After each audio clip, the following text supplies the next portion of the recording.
Sí, hermanos, vamos al Evangelio según Mateo. Vamos a capítulo 12 de Mateo. Perdón, capítulo 14 de Juan. No sé por qué dije Mateo. Capítulo... Sí, lo activé. Capítulo 14 de Juan.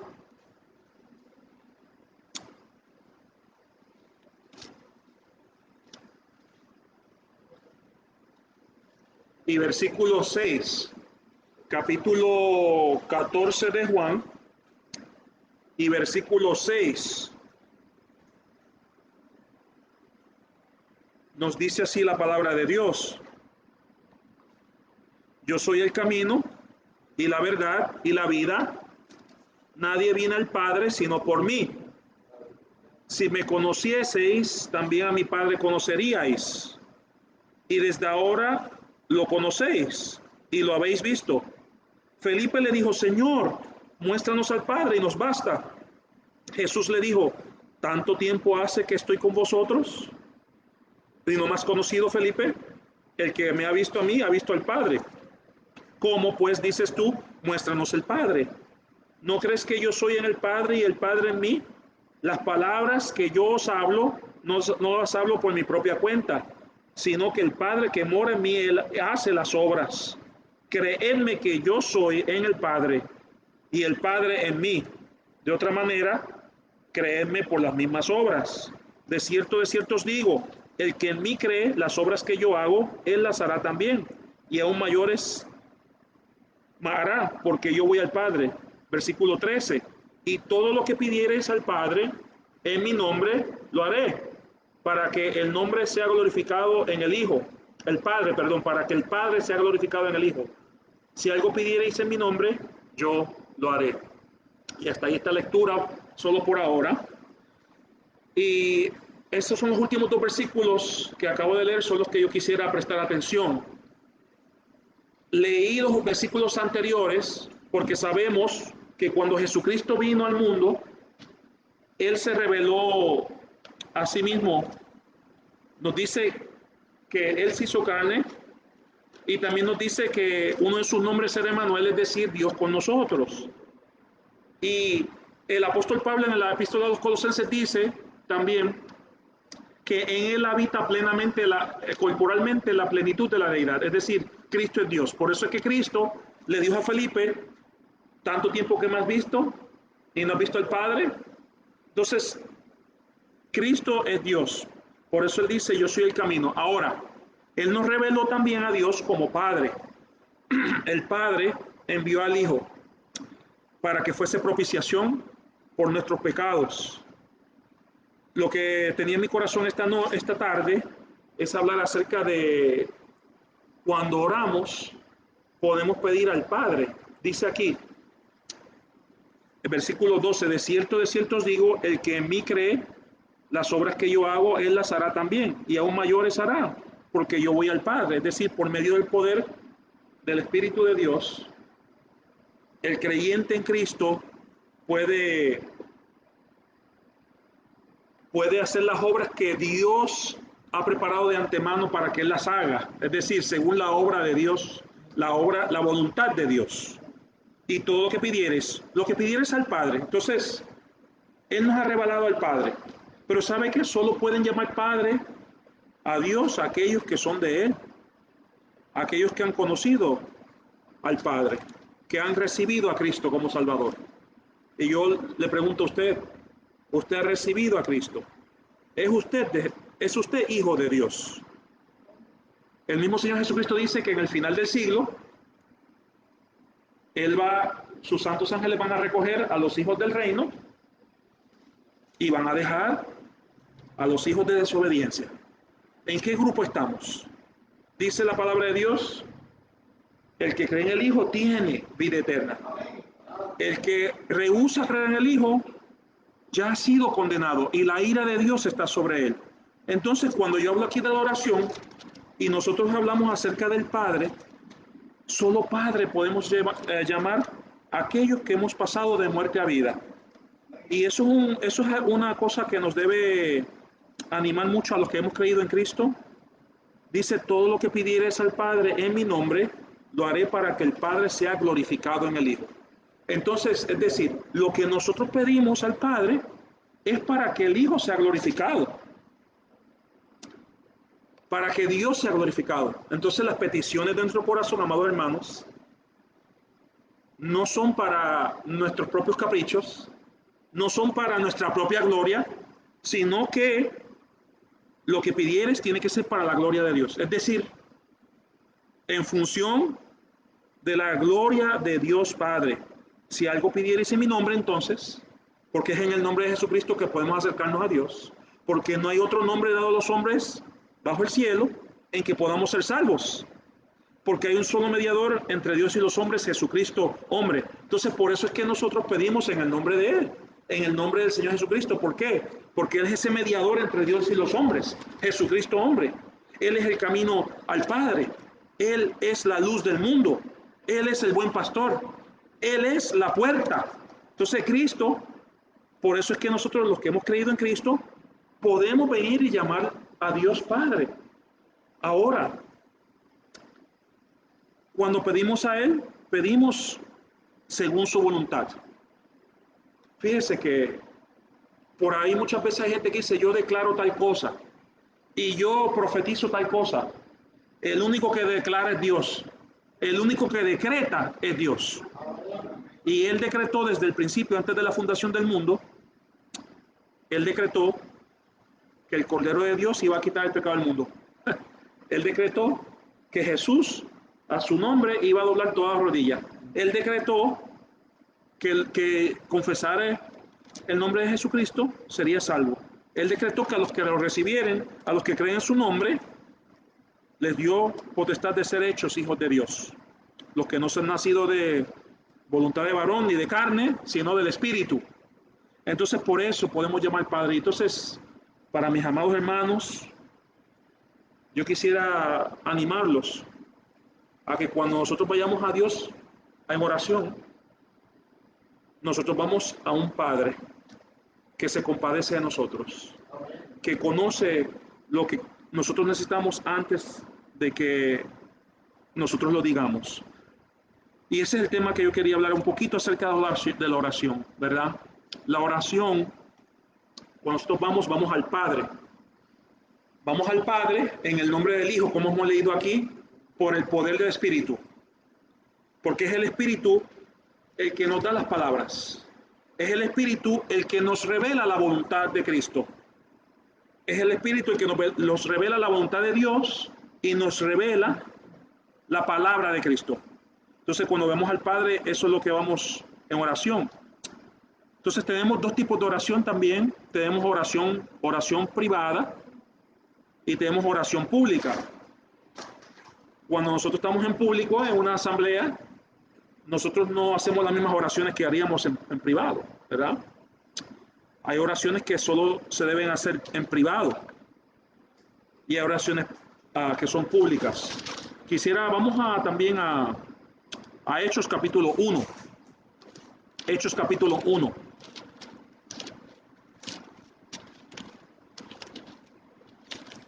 Hechos capítulo 1 y versículo 12. Hechos capítulo 1 y versículo 12. Hechos 1, 12. Nos dice la palabra de Dios en Hechos capítulo 1 y versículo 12. Entonces volvieron a Jerusalén desde el monte que se llama el Olivar, el cual está cerca de Jerusalén, camino de un día de reposo. Y entrados, subieron al aposento alto, donde moraban Pedro y Jacobo, Juan, Andrés, Felipe, Tomás, Bartolomé, Mateo, Jacobo, hijo de Alfeo, Simón el celote y Judas, hermano de Jacobo. Versículo 14.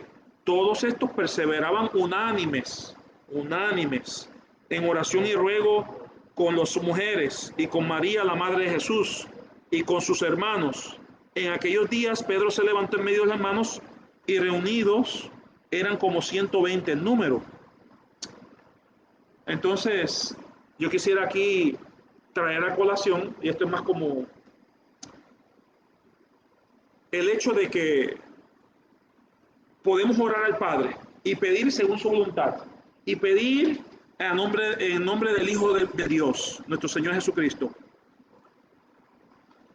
Y cuando el Señor Jesucristo aquí en esta escena, si usted lee el versículo 11, usted va a ver que Jesús acababa de subir al cielo. Y están reunidos los discípulos, como 120 discípulos, ¿verdad? Incluyendo los apóstoles, los 11. Sabemos que Judas ya no estaba.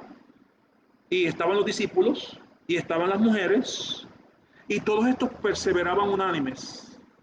Y aquí yo quisiera hacer una diferencia entre la primera. En la primera quería hablar de la oración privada.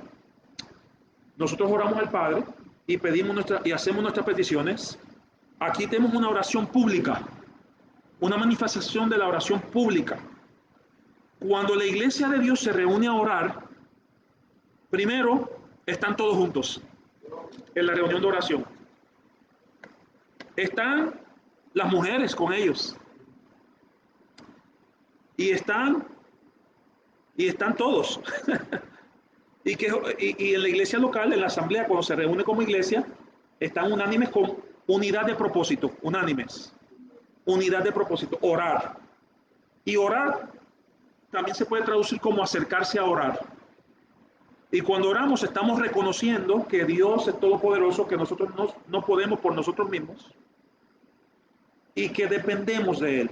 Ahora, cuando oramos en público, hay una prescripción que la Biblia da. La reunión de oración, ¿cómo se debe ejecutar? ¿Cómo se debe llevar a cabo? En otras palabras, ¿cómo se debe hacer la reunión de la iglesia? O sea, ¿qué es lo que nos dice la Escritura? No es lo que nos dice la tradición de la iglesia, o la tradición de los evangélicos, o la tradición de tal o cual iglesia, o tal o cual nombre. ¿Qué nos dice la palabra de Dios? Entonces nosotros vemos que los apóstoles desde el principio de la iglesia, primero Jesús nos enseñó a orar al Padre en su nombre y pedir de acuerdo con su voluntad, es decir, pedir de acuerdo con lo que el Espíritu nos ha revelado de la voluntad de Dios y de las palabras de Cristo, que es una de las obras del Espíritu. Una de las obras del Espíritu es recordarnos las palabras de Jesús. Entonces, los vemos aquí todos juntos, hombres y mujeres. Cuando nosotros vemos en el libro de Nehemías, en el Antiguo Testamento, vemos al pueblo de Israel reunido desde los más grandes. En Nehemías capítulo 8 lo podemos ver. Vemos ahí a los más grandes. Vemos a los niños, vemos a los hombres, a las mujeres juntos, escuchando la palabra de Dios siendo leída. Y dice que perseveraban, es decir, era su costumbre perseverar unánimes en oración y ruego. Oración y ruego. Con las mujeres y con María, se menciona que María está ahí y con sus hermanos. Ella es una más de ellos, ¿verdad? No es diosa, no es nadie más. Es una gran mujer de Dios, eso sí lo sabemos, o fue. Y ella está allí con ellos. Ahora, vamos al capítulo 2 de Hechos. Vamos al capítulo 2 de Hechos y vamos a ver cómo se manifestaba esto ya. Vamos al versículo... Vamos al versículo 39. Bueno, vamos al 33 para conexión. Bueno, vamos al 32 para conexión. Dice la palabra de Dios en Hechos 2:32. A este Jesús resucitó Dios, de lo cual todos nosotros somos testigos. Así que, exaltado por la diestra de Dios y habiendo recibido del Padre la promesa del Espíritu Santo, ha derramado esto que vosotros veis y oís. Veis y oís. Porque David no subió a los cielos, pero él mismo dijo el Señor a mi Señor, siéntate a mi diestra hasta que ponga a tus enemigos por estrado de tus pies. Ahí Pedro está hablando acerca de la resurrección de Cristo. ¿Y sabe qué? Porque Cristo resucitó, todos nosotros vamos a resucitar. Pero ¿sabe qué? Algunos van a resucitar para vida y otros van a resucitar para muerte. Porque dice la palabra de Dios en Apocalipsis capítulo 21, que el que no fue hallado inscrito en el libro de la vida fue lanzado al lago de fuego.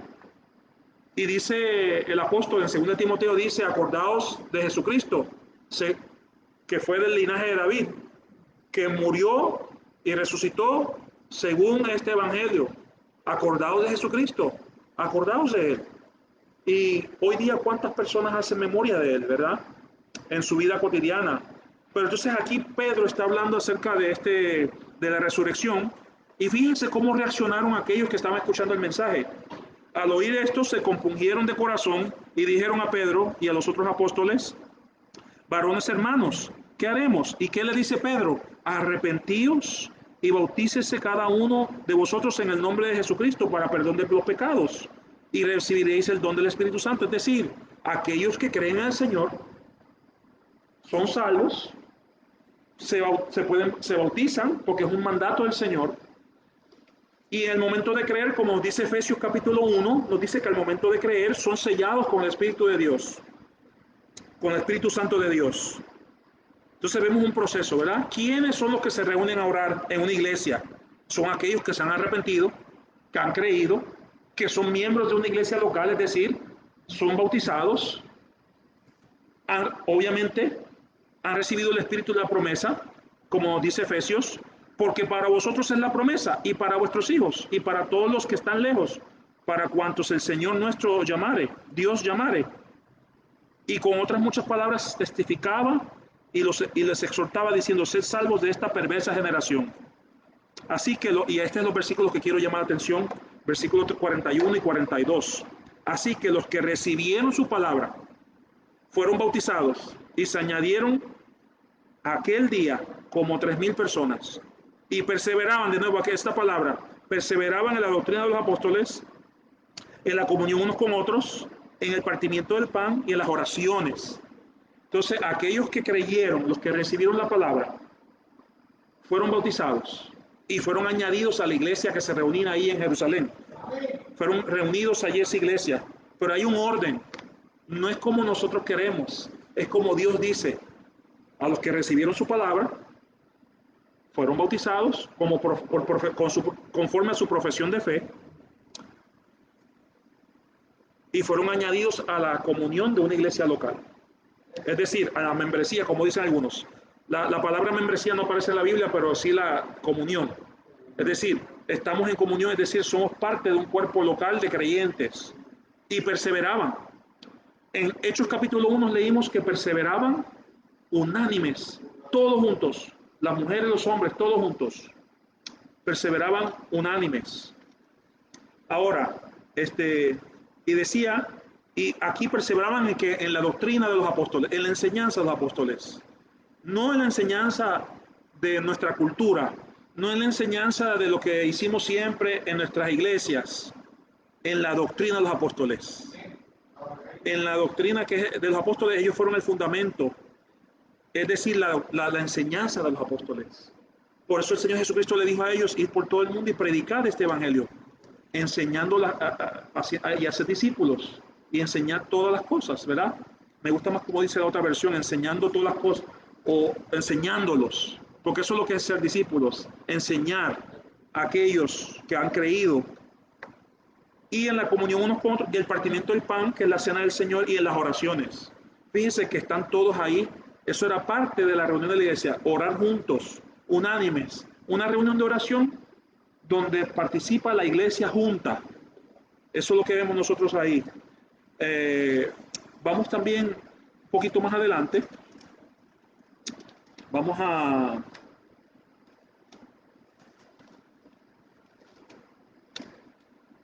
Vamos a 1 Timoteo capítulo 2. Vamos a 1 Timoteo capítulo 2.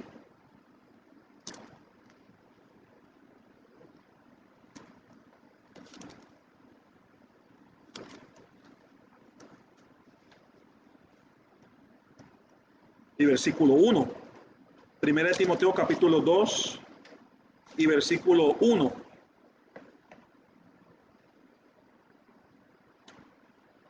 Y aquí hay otras exhortaciones hacia la oración de parte del apóstol Pablo a Timoteo, que él le va a dar estas instrucciones a la iglesia. 1 Timoteo capítulo 2 y versículo 1. Dice así la palabra de Dios: exhorto ante todo que se hagan rogativas, oraciones, peticiones y acciones de gracias por todos los hombres. Aquí vemos diferentes aspectos de la oración. Aquí vemos que él exhorta a que se hagan rogativas. Rogamos al Señor, rogamos por otras personas, rogamos por la salvación de almas, rogamos por los enfermos, según que se haga según la misericordia y la voluntad del Señor. Esos son los ruegos, reconociendo que somos débiles, no exigiéndole a Dios las cosas, sino reconociendo que somos débiles y que Él actúa según su beneplácito. Oraciones, peticiones, estos son ya peticiones personales, ¿verdad? O por otros también. Y acciones de gracias. ¿Cuánto tenemos por lo que debemos estar agradecidos, amados hermanos? Acciones de gracias, tantas cosas que Dios nos ha dado buenas. Por todos los hombres. Y fíjense, dice que oremos por los reyes y por todos los que están en eminencia, para que vivamos quieta y reposadamente en toda piedad y honestidad. Orar por los gobernantes. Fíjate que aquí en ningún momento se dice, mucha gente quiere mezclar a veces la política con la iglesia y no se debe. Nosotros debemos orar. Cuando Pablo escribió esto, ¿sabe quién era el gobernante? Era Nerón, el emperador Nerón César. Y Nerón fue uno de los hombres más malos que gobernó en la historia de la humanidad. Él asesinó a su madre, él asesinó a su esposa, él hizo indecibles cosas que no vale la pena ni decirlas aquí.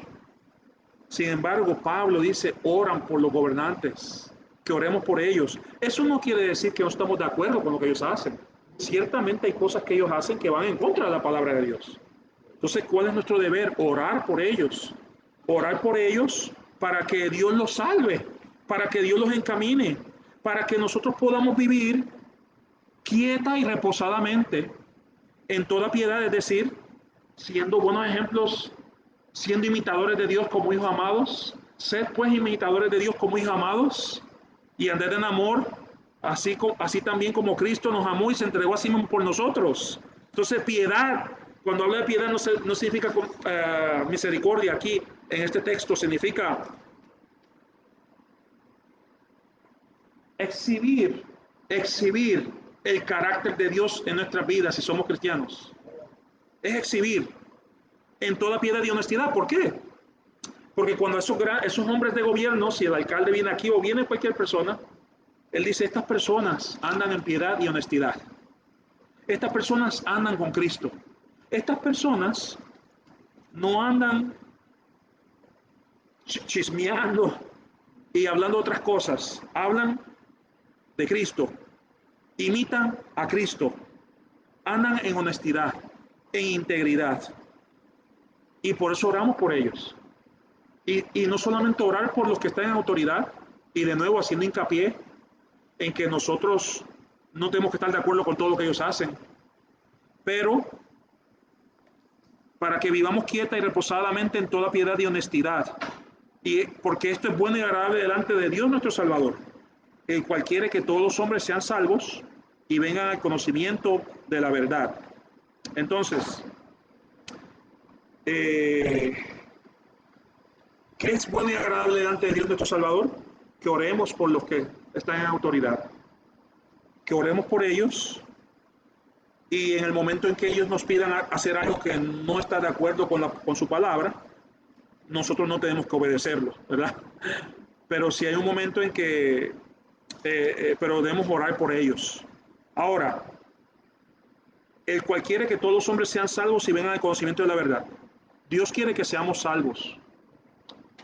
Si hay salvos es porque hay perdidos. Si Dios quiere que seamos salvos es porque hay perdidos. Y yo le pregunto a usted respetuosamente, amigo, si hay alguien aquí que no ha conocido a Cristo, ¿es usted salvo? ¿Ha creído usted en Cristo? ¿Está usted entre los que han entrado de muerte a vida? Y esto es lo que Dios quiere. Dios quiere que todos los hombres sean salvos y vengan al conocimiento de la verdad. ¿Y quién es la verdad? Cristo. Cristo dijo, yo soy el camino, la verdad y la vida. Nadie viene al Padre sino por mí. Y hay un solo Dios y mediador entre Dios y los hombres, Jesucristo hombre. Versículo 6. el cual se dio a sí mismo en rescate por todos, de lo cual se dio testimonio, perdón, sí, para el cual se dio a sí mismo en rescate por todos, de lo cual dio testimonio a su debido tiempo. El rescate, Cristo pagó el rescate con su sangre, nos rescató del poder del pecado, de las garras del enemigo. Para esto fui constituido predicador y apóstol, digo en verdad en Cristo, no miento, digo verdad en Cristo, no miento, y maestro de los gentiles en fe y verdad. Quiero pues, y esto es lo que yo quiero hacer énfasis, hemos estado hablando sobre la oración un poco, debemos orar al Padre y pedir según su voluntad, y sabemos que lo que pedimos según la voluntad de Dios, lo recibiremos de Él. Hemos leído que los creyentes cuando oran en grupo, en conjunto como iglesia, estaban unánimes de un solo propósito y estaban los hombres y las mujeres. Ahora vamos a ver cómo se llevaba a cabo esto. Vamos al versículo 8. Quiero pues que los hombres oren en todo lugar levantando manos santas, sin ira ni contienda. Ahora, cuando dice levantando manos santas no se refiere a esto. Cuando dice manos santas se refiere a que nosotros, los hombres, porque vamos a ver el contraste entre los hombres y las mujeres, que nosotros los hombres, que somos los que debemos dirigir las oraciones públicas en una iglesia local, no pueden estar viviendo en pecado. Sus manos no pueden estar manchadas con mal testimonio. Tiene que haber integridad en la vida. Tiene que haber pecado confesado, no pecado sin confesar. Entonces quiero que los hombres oren en todo lugar con manos santas. Es decir, con conciencias limpias, con conciencias limpias, sin ira ni contienda, sin tener problemas con mis hermanos. Debe haber paz y armonía, unánimes, perseverar unánimes, en amor. Ahora, si yo vengo aquí y yo tengo problemas con mi hermano, un desacuerdo, tengo rencor contra él, ¿cómo puedo yo orar sin ira y contienda? Y eso también me lleva a otro punto. La oración tampoco es para regañar. Yo he estado en reuniones donde un hermano se para a orar y su oración es un regaño a otro que está ahí. Eso es un mal uso de la oración. Eso es un mal uso de la oración. No estoy diciendo que eso ha pasado aquí. Estoy diciendo que lo he observado. Pero que el Señor nos cuida a nosotros de que usemos las oraciones públicas para acusar personas y para regañar personas, sino que debe ser con manos santas, sin ira y contienda. Si antes de entrar a la reunión de la oración tenemos algo, ve y reúnete con tu hermano y haz la paz. No debemos tener rencor con nadie, sin ira y contienda, levantando manos santas, con la conciencia limpia, con el testimonio limpio ante los que nos observan.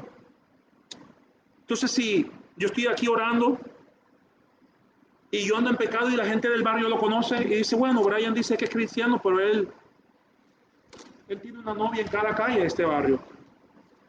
Eso no es orar con manos santas. Eso no es orar con la conciencia tranquila. Entonces, amados hermanos, ahora vamos a ver el contraste entre los hombres quiero pues que los hombres oren en todo lugar. Cuando dice en todo lugar no se refiere a que voy a orar aquí en ese pastizal ahí, aunque sí podemos orar en todo lugar. Lo que estoy diciendo es el contexto de este texto, en lo que está diciendo este texto. Sí, yo puedo orar cuando manejo, de hecho he orado cuando manejo, con los ojos abiertos, ¿verdad? Oramos cuando estamos en cualquier situación, oramos. Orad sin cesar, orad en todo tiempo. Pero aquí, cuando está hablando aquí, dice que los hombres en todo lugar donde se reúne la iglesia de Dios, en todo lugar donde se reúne la iglesia, quiero pues que los hombres oren en todo lugar con manos santas, sin ira y contienda. Es decir, en cualquier iglesia local que está reunida en el nombre del Señor Jesucristo, los hombres, en todos esos lugares, los hombres se van a levantar a orar con manos santas, sin ira y contienda. Ahora vamos a ver el contraste con las mujeres. Versículo 9. Asimismo que las mujeres se atavíen o se vistan de ropa decorosa, con pudor y modestia, no con peinado ostentoso, ni oro, ni perlas, ni vestidos costosos. Ahora, el hombre en su testimonio Tiene que haber un testimonio que vaya acorde con la profesión que está haciendo. Es decir, si yo estoy aquí orando al Señor, mi vida con manos santas, con mi testimonio, con mi conciencia tranquila, debe demostrar que estoy acercándome a Dios en corazón sincero y que estoy aquí para edificar la iglesia y el pueblo de Dios, que estoy aquí para dar testimonio de lo que Cristo ha hecho por mí. Pero cuando vemos aquí que las mujeres se atavían de ropa decorosa con pudor y modestia, eso es bien importante. ¿Por qué? Porque la mujer cristiana debe ser diferente que la mujer del mundo. La mujer cristiana no puede verse igual que la del mundo. La mujer de cristiana no puede vestirse de una manera sensual. No puede adornarse excesivamente, como dice aquí. No con peinado ostentoso, ni oro, ni perlas, ni vestidos costosos. ¿Por qué? Porque cuando la iglesia está reunida, están los hombres orando con manos santas. Es decir, con buen testimonio de los de adentro y de los de afuera. Y también las mujeres están dando ejemplo de lo que es una mujer cristiana. Que una mujer cristiana, una mujer que ha crecido en Cristo, una mujer que ha nacido de nuevo, porque no se puede hacer estas cosas si no ha nacido de nuevo. Si no ha nacido de nuevo, no se puede hacer, no se puede tratar, pero va a llegar el momento que vamos a fracasar. Con solo el poder del Espíritu, el poder de Cristo, de la palabra de Dios en nuestros corazones, es la que puede transformarnos para que nosotros podamos estar así. Entonces, ¿y cómo se deben vestir estas mujeres? Con buenas obras, como corresponde a mujeres que profesan piedad. Es decir, que dicen que son cristianas, que profesan piedad. Piedad, de nuevo decimos, que imitan el carácter de Dios. Piedad. La mujer aprenda, y aquí es lo que yo quiero hacer hincapié. Cuando nosotros vamos a este texto, y les dije al principio, cuando nos reunimos a orar como iglesia, no es según lo que hacen las tradiciones, no es según lo que hace nuestra cultura, no es según lo que hace fulano o fulana de tal, es lo que dice la palabra de Dios. Y la palabra dice que cuando se reúne la iglesia hay un ejemplo a seguir. Están los hombres con manos santas, sin ira y sin contienda. Están las mujeres bien vestidas, como Dios manda, pulcras, castas, puras, modestas, como mujeres, como conviene a mujeres que profesan piedad, como corresponde a mujeres que profesen piedad. Es decir, es lo único. Ahora, la mujer aprende en silencio con toda sujeción, porque no permito a la mujer enseñar ni ejercer dominio sobre el hombre, sino a estar en silencio. Entonces, cuando se reúne la iglesia, unánimes, con el propósito de orar, estoy hablando de la reunión de oración. Nos dice la palabra del Señor que los hombres, quiero pues que los hombres oren en todo lugar, en todas las iglesias que se reúnen de esta manera, a orar con manos santas. Las mujeres como mujeres santas. Y se le nota, no solo lo dicen, pero se le nota. Y también, ¿quiénes oran? Los hombres. Eso no quiere decir que las mujeres no oran. Las mujeres oran, pero en silencio. Y esto me lleva a otro punto muy importante, amados. Y yo sé que esta es la costumbre de muchos lugares en nuestro país. Pero cuando oramos es necesario entender lo que se ora. Una vez me contó un amigo que él estaba visitando a su hermano y tenía una reunión de oración en la casa. Y el hermano empezó a orar, un hermano empezó a orar y todo el mundo empezó a hablar a la misma vez y amén y bla, bla, bla, bla. Y él dice, mire, yo no pude escuchar al hermano que estaba orando, no pude escucharlo. ¿Por qué? Porque todo el mundo estaba a la vez. ¿Cómo puedo decir amén si no escucho lo que estoy diciendo, lo que están diciendo? Muy importante. Si estamos orando, dice 1 Corintios, que hágase todo decentemente y en orden. No puede haber una gritería de gente. Mucha gente a veces confunde, ¿verdad?, los textos. Cuando oramos, cuando un hombre está orando, está dirigiendo la oración, todos los demás oran con él, en silencio, hombres y mujeres. Y después se levanta otro hombre y ora. Y la mujer es en silencio, como dice aquí, no como lo digo yo, como lo dice Dios. Dice, porque no permito a la mujer enseñar ni ejercer dominio sobre el hombre, sino estar en silencio. Y Pablo da una razón, no una razón cultural, porque hay quienes dicen, eso era la cultura de aquella época, eso era, no, él va a la creación misma, va él. Él dice, porque Adán fue formado primero, hay un orden. En la iglesia de Dios hay orden. En la iglesia de Dios, esto no es una fiesta de un desorden. La iglesia de Dios hay orden. Y Dios es el que establece ese orden. Cuando usted estudia, yo estoy leyendo, ¿verdad? Mi lectura bíblica del año, leyendo la Biblia, bueno, yo hago una lectura de 8 meses. Son 4 capítulos del Antiguo Testamento y uno del Nuevo. Usted termina la Biblia en 8 meses. Si usted lee 3 capítulos al día del Antiguo y uno del Nuevo, la termina en un año. Usted puede empezar por Génesis y Mateo y termina. En mi lectura he estado leyendo en Éxodo, y en Éxodo hay grandes pasajes sobre el tabernáculo. ¿Y qué dice? Dios le dice a Moisés todo el tiempo, hazlo conforme al modelo. Hazlo conforme al modelo que yo te enseñé. Aquí está el modelo de lo que es una reunión de oración para el pueblo de Dios. No es todos orando a la vez. Quiero pues que los hombres oren en todo lugar. Tiene que ser con el entendimiento. Tiene que ser con manos santas. Tiene que ser sin ira y contienda. Tiene que haber un ambiente de los que están en comunión de la iglesia que anden, que se vea que son cambiados, que son personas transformadas. Y también, ¿se acuerdan cuando David trató de traer el arca del pacto, no el arca de Noé? Hay gente que confunde eso a veces. El arca del pacto no se guardaban los 10 mandamientos, eso era en el Antiguo Testamento. Y trajo un carro nuevo, una carreta nueva. Y ellos pusieron en esa carreta nueva y el arca se tambaleó un poco y se iba a caer, y un hombre con buena intención extendió su mano, la tocó y cayó muerto.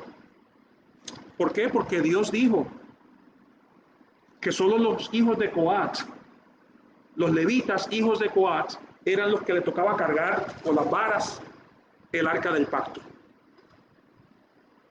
Fíjense que es bien interesante que ese texto nos dice que es carreta nueva, un carro nuevo, dice. Sabemos que es una carreta, sabemos que no es un carro como los de nosotros, ¿verdad? Una carreta nueva.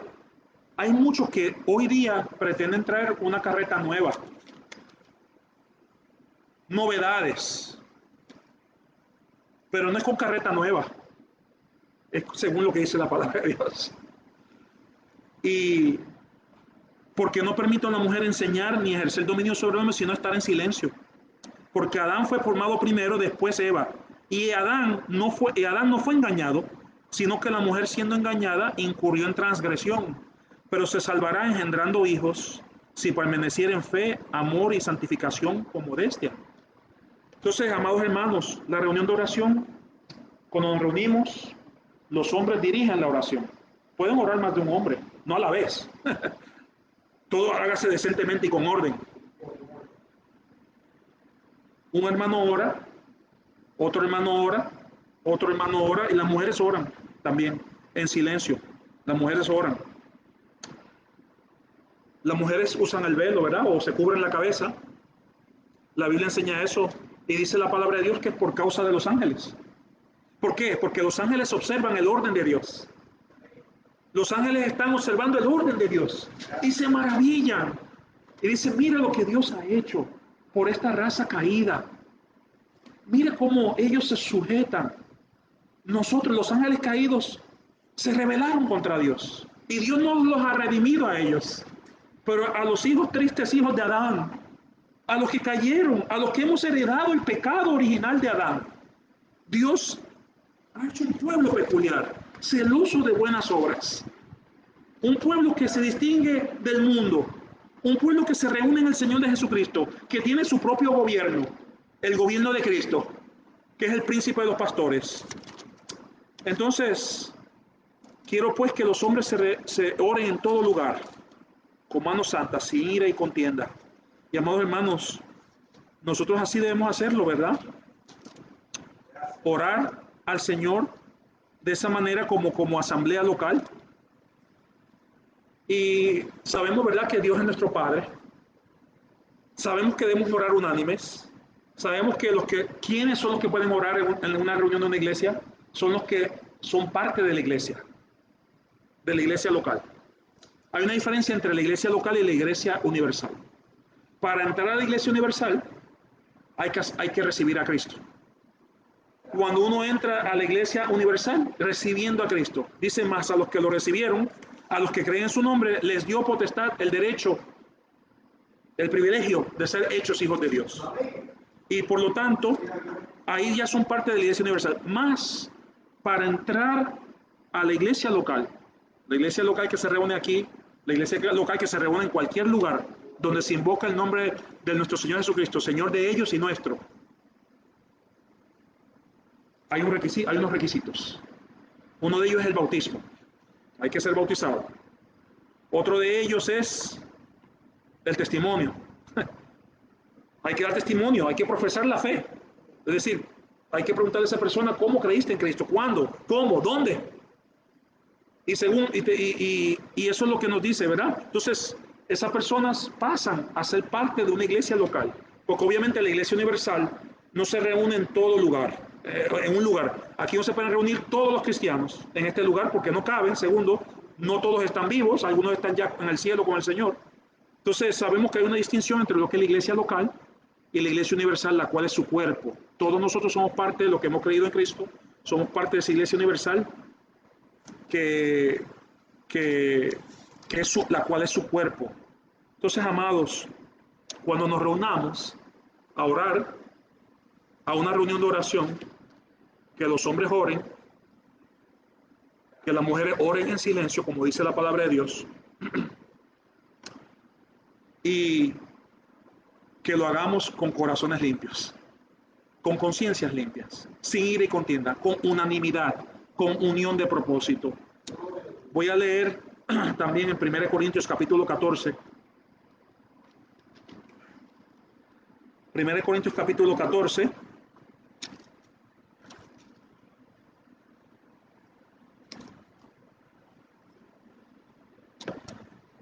Vamos a, por si acaso hay dudas acerca de esta enseñanza, la vamos a ver también en otro pasaje. Versículo 34. 1 Corintios capítulo 14 y versículo 34. Vuestras mujeres callen en las congregaciones, porque no les es permitido hablar, sino que estén sujetas, como también la ley lo dice. Ahora, eso no quiere decir que las mujeres no pueden tener conocimiento espiritual. Hay mujeres que conocen la Biblia mejor que yo. Eso no quiere decir que Dios no pueda hablar al corazón de mujeres. Dios le habla también al corazón de las mujeres, tanto como lo hace con nosotros. En Cristo no hay hombre ni mujer, no hay griego ni judío, no hay esclavo ni libre, todos somos unos en Cristo. Aquí lo que hay diferencia es cuál es el papel, el rol, como decimos, cuál es el papel, la responsabilidad que Dios le ha dado a hombre y a mujer en la iglesia local. Son responsabilidades diferentes. No es que uno sea mejor que el otro, es que Dios le ha dado esa responsabilidad. Nos dice aquí, versículo 34, vuestras mujeres callen en las congregaciones, porque no les es permitido hablar, sino que estén sujetas, como también la ley lo dice. Y si quieren aprender algo, pregunten en casa a sus maridos, porque es indecoroso que una mujer hable en la congregación. Y si no tiene marido, a su padre, ¿okay? O a algún familiar, o a un hermano en la fe, que sea maduro, ¿verdad? En la fe. ¿Acaso han salido de vosotros? Y eso es lo que dice. Y si es lo que dice en el versículo 37 el apóstol, si alguno se cree profeta o espiritual, reconozca que lo que os escribo son mandamientos míos. No, son mandamientos del Señor. Y es por eso que lo hacemos, amados amigos y hermanos. Si practicamos esto es porque son mandamientos del Señor. No son porque son caprichos de esta iglesia, o porque son caprichos míos, o porque son caprichos del apóstol Pablo, sino que es lo que el Señor enseña. Es lo que el Señor enseña. Y, amados, pues cuando oremos, para repasar lo que hemos leído, oremos a nuestro Padre en confianza, podemos acercarnos a Él. Él nos va a recordar sus palabras, Él nos oye, Él sabe lo que tenemos necesidad. Él es Él es el Padre el buen Padre, que no le da una serpiente ni una piedra a su hijo, sino le da lo que es mejor para él. Vemos ahí en Hechos capítulo 1 que cuando venía la iglesia venían unánimes, con unidad de propósito, a orar las mujeres y los hombres juntos. Hay muchas iglesias que tienen la costumbre, y lo digo con respeto, la iglesia donde yo me crié así lo hacía. Le tengo mucho amor a esos hermanos. Cuando había un culto de oración, los hombres se reunían en un lugar, las mujeres en otro. La Biblia dice unánimes, los hombres y las mujeres juntos. Ahora, ¿cómo se hace eso? Lo leímos en 1 Timoteo capítulo 2. Son los hombres que están en comunión en una iglesia local y las mujeres están ahí y oran en silencio. Y son aquellos que son bautizados y que han recibido a Cristo primero, que han sido bautizados y que han sido miembros de una iglesia local. Y eso es lo que Dios nos dice en las oraciones. También nos dice 1 Corintios capítulo 11 que todo hágase decentemente y en orden. Qué triste es entrar a una iglesia donde hay desorden, donde hay gente gritando, donde no se escucha nada, donde no se lee la palabra del Señor, donde todo es música y no hay palabra, donde hay desorden, donde hay edificación, donde supuestamente hablan en otras lenguas. La Biblia dice bien claramente que es mejor hablar una palabra entendida que 1000 en lenguas angelicales. ¿Por qué? Porque el que habla en lenguas nadie lo entiende. Pero el que habla en español aquí en Puerto Rico lo entiende la gente. Y la gente puede ser edificada. Entonces dice que la Biblia, y eso lo dice en 1 Corintios 11, 14, no voy a entrar en eso porque es un material largo. Pero os quiero animar a que piensen estas cosas, ¿verdad? En lo que dice la palabra del Señor acerca de cómo debemos reunirnos, de cómo debe ser un culto según la palabra de Dios. Y si hay alguien aquí que no ha creído en Cristo, que no conoce el camino al cielo, sepa que para que Dios sea su Padre, como hemos leído al principio, es necesario nacer de nuevo. Es necesario ser nacido de la palabra y del Espíritu de Dios. Es necesario recibir a Cristo como Señor y Salvador. Vamos a orar. Nuestro Dios y Padre, te damos gracias esta tarde por tu palabra, te damos gracias por tus enseñanzas, te damos gracias porque el Señor Jesucristo vino del cielo, habitó entre nosotros, se hizo hombre, y cuando era el tiempo